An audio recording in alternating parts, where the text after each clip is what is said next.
یہ بتائیں آپ کی نظر میں موجودہ دور میں کون سا ایسا صحافی ہے جو صحافت کا اس پہ پورا اترتا ہے؟ 3-4 نام لے دیں. حامد میر صاحب کی یہ اچھی بات لگتی ہے، وہ سب کے ساتھ کھڑے ہوتے ہیں. اتنا میں آپ کو بتا سکتا ہوں کہ بہت طاقتور لوگوں سے جا کے ملے تھے. عمران ریاض کی رہائی کے ایک شخص قید میں ہے، باہر اگر کوئی واقعہ ہو جاتا ہے تو آپ اس کو اس کا ذمہ دار ٹھہرا سکتے ہیں؟ یہ عمران خان کا 9 مئی پہ پہلا ری ایکشن تھا. ملک کا ریسورس استعمال کر کے اچھا کام کر کے رات کو گھر واپس جانا، اس کے لیے جینا محال کر دیا ان لوگوں کے لیے جو کہ پیراشوٹ سے آئے تھے. زبردست اوپینین کریٹ ہو گیا تھا 9 مئی کے بعد کہ پولیٹیکل سپیس بند ہو گئی ہے. پولیٹیکل پارٹیز خود سٹیپ بیک کر گئی ہیں بہت ساری چیزوں سے، کیونکہ واقعات ہی ایسے ہوئے تھے.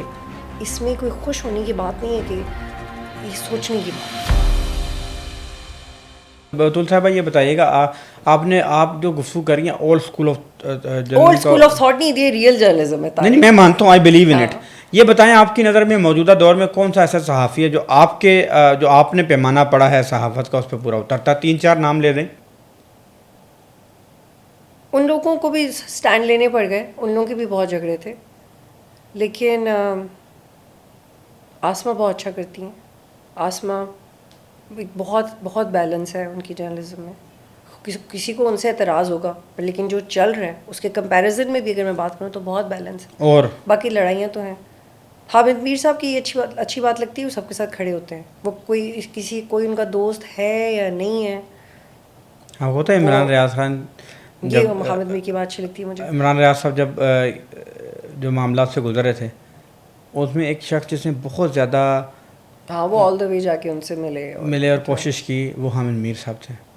اچھا، میں یہ نہیں، ان کی رہائی کے لیے کوشش کی. ہاں پورا یہ گروپس، اور اس کے باوجود کہ جو اپنا باقاعدہ عمران ریاض خان صاحب شدید تنقید کرتے تھے حامد میر صاحب پر، اور انہوں نے باقاعدہ، میں آپ کو بتا سکتا ہوں کہ بہت طاقتور لوگوں سے جا کے ملے تھے.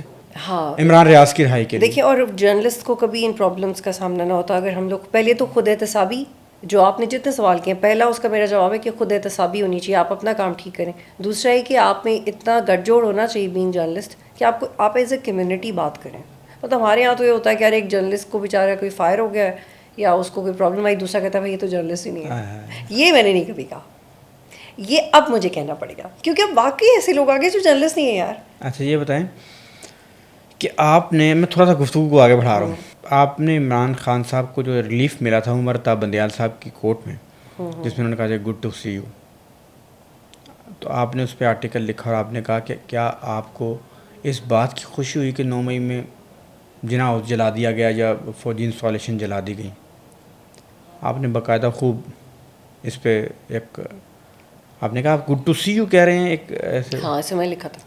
لیکن ایک سوال یہ بتائیں، میں اپنی انڈرسٹینڈنگ کے لیے آپ سے سوال کر رہا ہوں. ایک شخص قید میں ہے، کسٹڈی میں ہے، باہر اگر کوئی واقعہ ہو جاتا ہے تو آپ اس کو اس کا ذمہ دار ٹھہرا سکتی ہیں؟ بالکل. کیسے؟ بالکل. کیسے؟ This is the training that you have given to your followers and this is the aggression that you have taught them. یہ aggression ٹرکل ڈاؤن کر کے لیڈرشپ سے نیچے جاتا ہے. اور جس وقت ان کو وہ 72 آورس کے اندر ملا بھی تھی اسپیس، تو انہوں نے کہا تھا میرے ساتھ ایسا کریں گے تو ایسا تو ہوگا نا. So this was his first reaction on 9 May. یہ عمران خان کا 9 مئی پہ پہلا ری ایکشن تھا، کورٹ میں آیا تھا. جی یس، مجھے یاد ہے. انہوں نے کہا تھا کہ میرے ساتھ، اور بہت کیجولی کہ دیکھیں میرے ساتھ ایسے کریں گے تو ایسا تو ہوگا نا. کورٹ میں بیٹھ کے کہا تھا. ہاں، تو بس پھر ہاں، میں نے مجھے یاد ہے کورٹ میں کہا تھا. انہوں نے کہا تھا اگر دوبارہ کریں گے دوبارہ ہوگا. ہاں، تو یہ اور بالکل ذمہ دار ہیں. اینڈ ہمارے کس پولیٹیکل پارٹی نے ٹالرنس سکھائی ہے اپنے ووٹرس کو؟ ٹالرنس پیپلز پارٹی کا ایٹیٹیوڈ مجھے بہت ریزنیبل لگتا ہے as compare to other parties. 9 مئی کی complete responsibility P T I کی ٹاپ لیڈرشپ کے اوپر ہے. اور 9 مئی کے بعد ہی ہم زیادہ ذمہ دار ہو گئے ہیں طارق صاحب کہ ہمیں کیا بات کرنی ہے اور کیا نہیں کرنی. اس کی وجہ ہے کہ کچھ جرنلسٹ کی بے وقوفیوں کی وجہ سے، کچھ پولیٹیکل پارٹیز کے اپنے وہ جو ایک مومنٹ آف گلوری سے باہر نہیں آتے، ان کی وجہ سے ہمارے جیسے ورکنگ جرنلسٹ کو کام نہیں کرنے دیا گیا. وہ بندہ جس کا شوق صرف کام تھا، اس کے لیے راستہ روک دیا. تو اب ہمارے جیسے لوگوں کو بھی جو ورکنگ کلاس ہے، جو صرف ورکنگ کلاس ہے، جو کہ جس کا کام صرف یار اپنے ملک کا ریسورس استعمال کر کے اچھا کام کر کے رات کو گھر واپس جانا، اس کے لیے جینا محال کر دیا ان لوگوں کے لیے جو کہ پیراشوٹ سے آئے تھے. ان لوگوں کے لیے تھے جن کو صرف لگتا تھا کہ اگر ان کی باڈی لینگویج بہت اسٹرانگ ہے تو ان کو ٹی وی پہ آ جانا چاہیے. تو اس لیے میں ایسے لوگوں کے خلاف بات کرتی ہوں، کیونکہ یار آپ پروفیشنلز نہیں ہیں، پلیز گھر واپس جائیں، آپ کچھ اور کر لیں، آپ زیادہ اچھا کریں گے. اور یہ 9 مئی کے بعد وہ جو ڈیوائڈ ہے اس لیے زیادہ بڑھ گئی کیونکہ 9 مئی کے بعد پتہ چلا کہ کون سا جرنلسٹ اس چیز کی سینسٹیوٹی کو سمجھ رہا ہے. آپ کو یاد ہے ایک بڑا زبردست اوپینین کریٹ ہو گیا تھا 9 مئی کے بعد کہ پولیٹیکل اسپیس بند ہو گئی ہے. پولیٹیکل اسپیس کیوں کم ہوئی ہے؟ کیونکہ واقعات ہی ایسے ہوئے. پولیٹیکل پارٹیز خود اسٹیپ بیک کر گئی ہیں بہت ساری چیزوں سے کیونکہ واقعات ہی ایسے ہوئے تھے. تو اگر پولیٹیکل پارٹیز اسٹیپ بیک کریں گی تو ہم صحافی کیوں نہیں اسٹیپ بیک کریں گے؟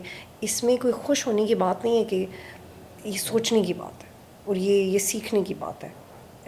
اور یہ ہمارا ڈکلائن ہے جرنلزم کا طارق بھائی, یہ ڈکلائن ہے. And I am not happy about the fact کہ میرے بڑے ایشوز ہوئے. کس بات پہ ایشوز ہوئے؟ سوال کرنے پہ ایشوز.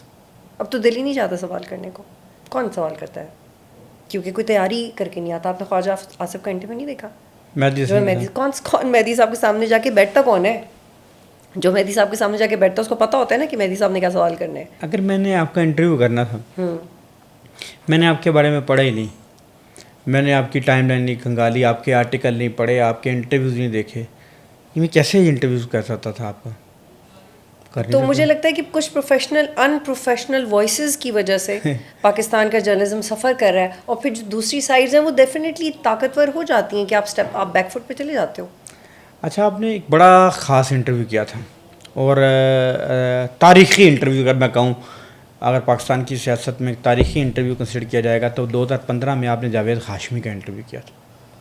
اور وہ ایسا انٹرویو تھا کہ وہ ہاشمی صاحب جب نون لیگ کو چھوڑ کے گئے تھے, ہاں ان کا پہلا انٹرویو میں نے کیا تھا, وہ جب پی ٹی آئی میں گئے تھے, پی ٹی آئی جب چھوڑی انہوں نے, اور وہ اس پیک پہ بطول صاحبہ آپ اس کا پیک یاد کریں, اس کی فیل اگر آپ کو یاد ہوگی, ڈیفینیٹلی یاد ہوگی کہ ایک دھرنا اپنے عروج پہ تھا, اس عروج میں کھڑے ہوئے عمران خان اپنا سیاسی ساری متاع سیاست کی متاع لیے ڈی چوک میں موجود تھے, اور وہ ایک روز گرجتے اور برستے تھے.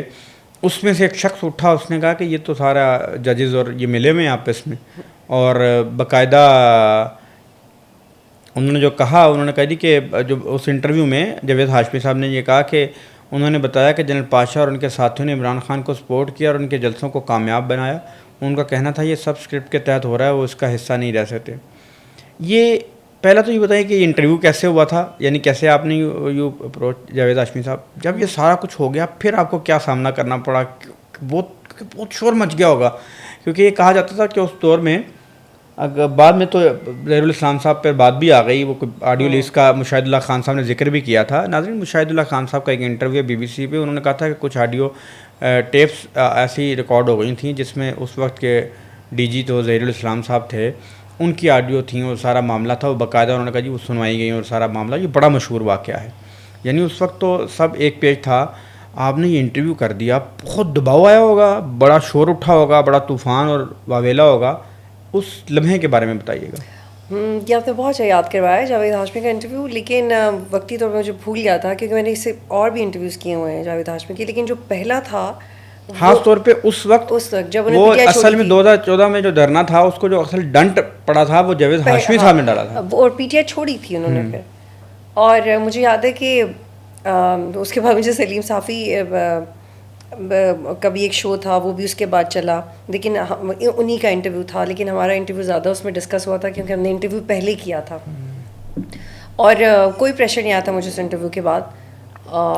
لیکن وہ خبر ہی اتنی بڑی تھی, لوگوں کا دھیان خبر پہ چلا گیا تھا. میں خیال ایک چکیا کس نے تھا, اس پہ کسی کا دھیان نہیں تھا, لائن اپ کیسے ہوا اس کا بھی کسی پہ دھیان نہیں تھا, خبر بہت بڑی تھی اس پہ دھیان تھا. پھر اللہ کا شکر ہے ایسی بہت بڑی خبر تھی اس وقت کی کئی دنوں تک یہی گونج رہی, یہی باز گشت رہی, اسی کا شور رہا, اسی انٹرویو پہ تو نون لیگ اپنا پورا نیریٹو بلڈ کرتی رہی. انٹرویو ہوا, لائن اپ کیسے ہوا ہوگا؟